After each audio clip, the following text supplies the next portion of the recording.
இனியவர்களே, ஆனந்தமானவர்களே, அற்புதமானவர்களே, கண்ணா 2 வருடத்துக்கான ஆசையாக கன்னிராசிக்காரெல்லாம் உச்சத்திலிருந்து குரு கொட்டிக்கிட்டு இருக்கு. 11 யாருக்குமே அமையாத யோகம். 11 குரு இருந்து டைரக்டர் ஆகிருப்பீங்க, பெரிய சினிமா ஸ்டார் ஆகிருப்பீங்க, கோடான கோடி பணம் வச்சிருக்கும், வீட்டு ஃபுல்லாக எங்கே எந்த பொட்டிக்குள்ள எங்கே இருக்குது, அங்கேருந்து கால் பண்ணி சார் எனக்கு ஐசிசி பேங்கில் உங்கள் பணத்தை போடுறதா, இது ஹெச்டிஎஃப்சியில் போடுறதா இல்லை ஸ்டேட் பேங்கில் போடுறதா, இந்த செக் இதில் போடுங்க பிரித்து. இதுக்கு முன்னாடி எப்படி ஃபோன் பண்ணாலே கிரெடிட் கார்டு எந்த கார்டு கட்டுறங்கிற காலம் மாதிரி எந்த பேங்க்கில் பணம் போடுங்கிற காலகட்டம் வரப்போன்றது.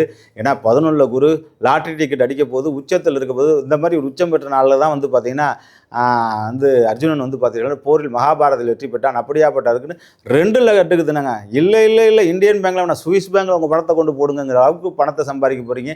இது உண்மை.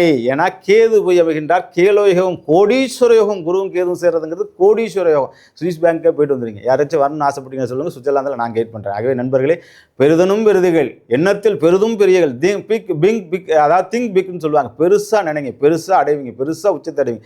இதுக்கான நேரங்கள் அறுவடை செய்யக்கூடிய காலங்கள் கன்னிராசிக்கு வந்துவிட்டது. உங்களுக்கு குழந்தை பேர் வரப்போகின்றது, வாரிசுகள் வரப்போகின்றது, அரசனாக போகின்றீர்கள், பேரரசனாக போகின்றீர்கள், உள்ளாட்சி தேர்தல் நல்ல பதவி தேடி வரப்போகின்றது. கன்னிராசிக்கான தொட்டதெல்லாம் பொண்ணுன்னு சொல்லக்கூடிய காலகட்டங்கள் ஒரு எதிரி வீழ்வான் சார், உங்களை யார் எது ஐயா சமாதானமாகி உங்கள்கிட்ட வந்து சமாதானமாயிடுவான்னு சொல்லக்கூடிய காலகட்டங்கள் கன்னிராசி காட்டில் மழை தான் கொட்டுன்னு கொட்டுது.